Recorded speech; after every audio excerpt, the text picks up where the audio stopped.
Ndugu wananchi na Watanzania wenzangu, hatuna budi kumshukuru Mwenyezi Mungu mwingi wa neema na rehema kwa kutufikisha salama mwishoni mwa mwaka 2025.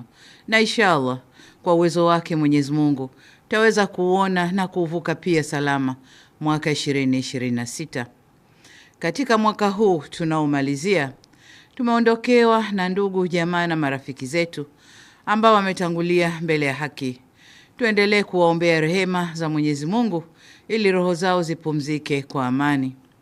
Aidha, kwa Watanzania wenzetu ambao wanaopokea mwaka mpya wakiwa na changamoto za kiafya na shida mbalimbali, tuelekeze dua na sala zetu kwa Mwenyezi Mungu, tuombe taafifu ili tujaliwe wepesi wa shida zote. Ndugu wananchi, mtakubaliana nami kwamba katika mwaka 2025 nchi yetu iliendelea kupiga hatua kubwa za kimaendeleo katika sekta mbalimbali na katika kuboresha maisha ya wananchi. Shughuli za kimaendeleo zilizofanyika katika maeneo yenu mnazifahamu vizuri. Tulieleza kwa kina katika nyakati za matukio mbalimbali. Hivyo sina haja ya kuzirejea tena hapa leo. Kwa ujumla, serikali yetu imeendelea kuchukua hatua madhubuti za kuimarisha uchumi wa taifa, ikiwemo kudhibiti mfumuko wa bei hasa za chakula. Kwa mwaka huu wa 2025, wastani wa mfumuko wa bei nchini ni 3.4%. Aidha, pato la taifa limeendelea kukua kufikia 5.8% kilinganishwa na 5.2% ya mwaka uliopita 2024. Vile vile, deni la taifa linaendelea kuwa himilivu. Serikali inaendelea na mipango ya kulipa kwa haraka mikopo ya zamani yenye riba kubwa na kurefusha muda wa kulipa mikopo, hatua itakayosaidia kupunguza kiasi cha riba iliyokuwa ikilipwa na kutoa ahueni kwa serikali katika kulipa mikopo hiyo.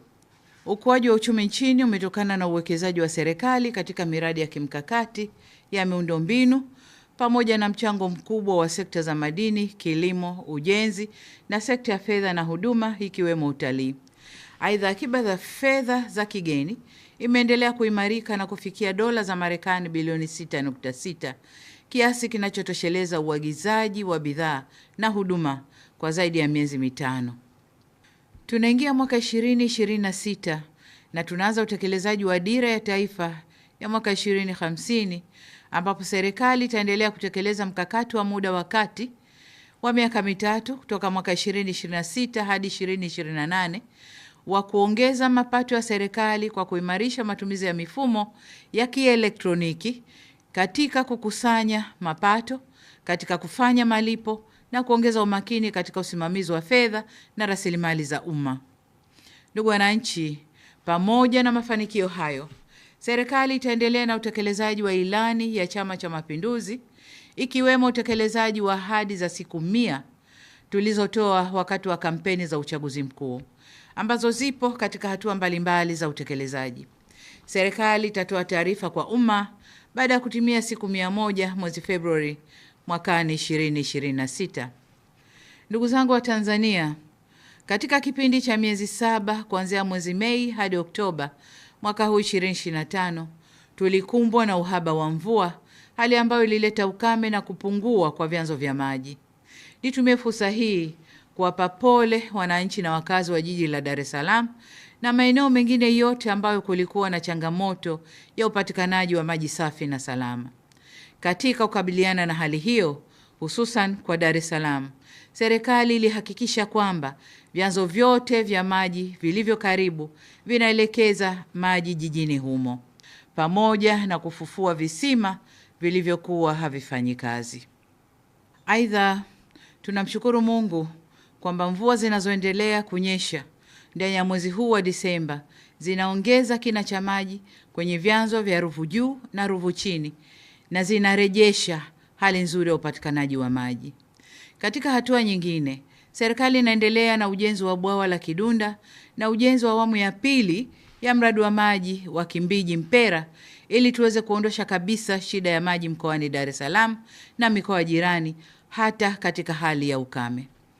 Hata hivyo, katika kipindi hiki cha mwisho wa mwaka, miezi ya Novemba na Disemba, maeneo mengine ya nchi yetu yameshuhudia mvua na upepo mkali ulioleta hasara na kubomoka kwa nyumba na kupoteza maisha. Kwa masikitiko makubwa, tunatoa pole kwa wote waliofikwa na kadhia hiyo. Nazitaka kamati za maafa wilaya kuchukua hatua stahiki ili kuweza kuwasaidia wananchi hao.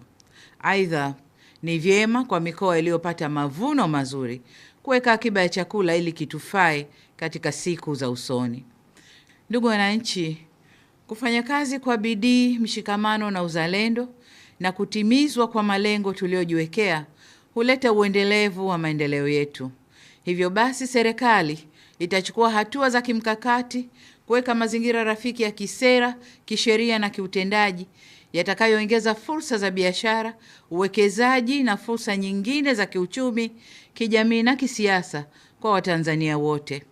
Wakati huo huo, tutaendelea kuvutia wawekezaji kutoka nje ya nchi bila kusahau wajibu wetu wa kulinda rasilimali za nchi ili zitumike kwa manufaa ya taifa. Ndugu wananchi, kiungo kingine cha maendeleo ni uwepo wa utulivu wa kisiasa na hali ya amani na usalama nchini.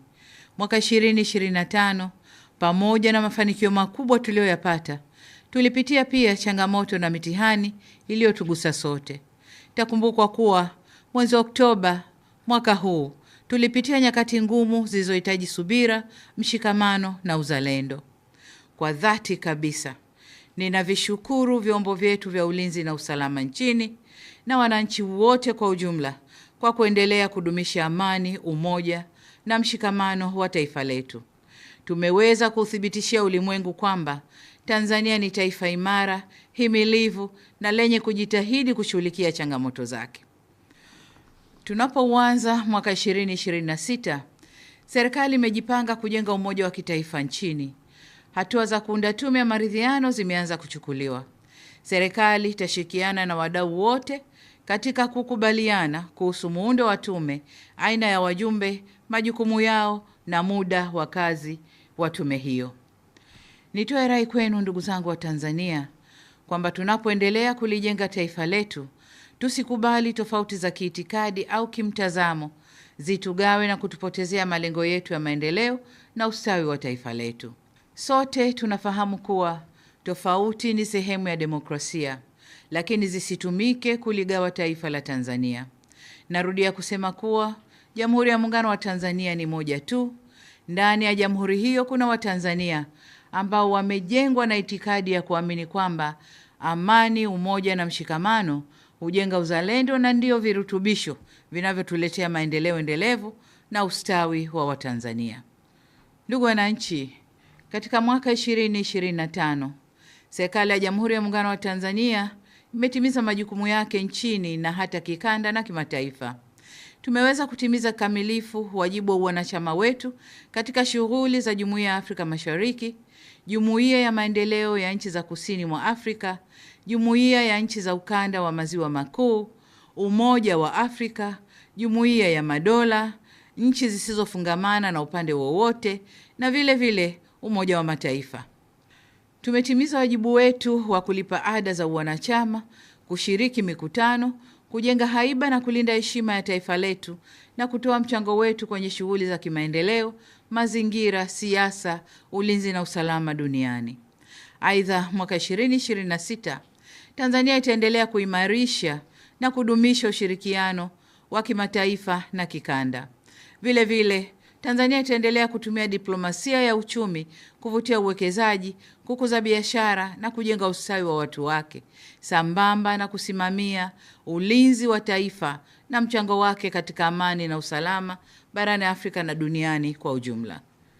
Ndugu wananchi, nihitimishe kwa kuwasihi Watanzania wote tusherehekee sikukuu za kumaliza mwaka na kuanza kwa mwaka unaokuja kwa amani na salama. Baada ya kusema hayo, niwaombe muungane nami. Tumuombe Mwenyezi Mungu atujalie mwaka 2026 uwe mwaka wa heri na baraka tele. Amin. Nawatakia kila la heri katika mwaka wa 2026. Mungu ibariki Afrika. Mungu ibariki nchi yetu Tanzania. Na asanteni sana kwa kunisikiliza.